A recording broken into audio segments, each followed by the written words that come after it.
Is this going to lead to a bear market and even worse, B, a recession? What do you think?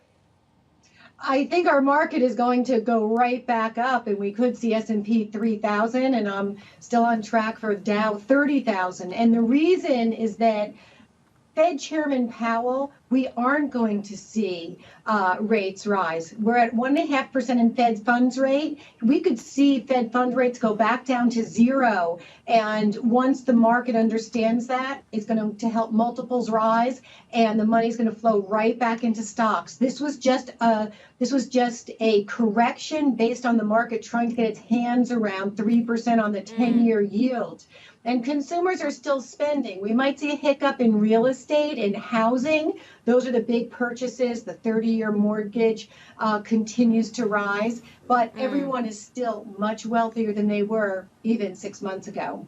Well, that is indeed the case, Hillary. I guess the question that I keep asking now is, why is 3% yield such a big deal? I mean, it's not unusual. We've seen 3% yields before, and it's not going to derail economic growth. I think the big question is, how does the Trump administration's tax cuts play out into the economy, and whether that means that the Fed is going to need to react in any significant way? Well, I think that the 3%, that sort of magical number, the problem is that we have full employment, we have inflation. Tomorrow is going to be an important day because we're going to see where we stand with inflation for January. So that's why it was the trigger number. We've gotten used to free money, cheap money, and we've become addicted to it. But look, we could spend the next 20 years without seeing 3% on the 10-year yield, even though we got a little close yesterday. Hey, Hillary, let's talk about your strategy, which is think global, in essence. We've talked quite a bit on what you like out there in the markets, and we don't often talk about the global markets. Are you talking about stocks in the US that are exposed to what's happening internationally? Are you actually talking about investing in some of the offshore markets directly?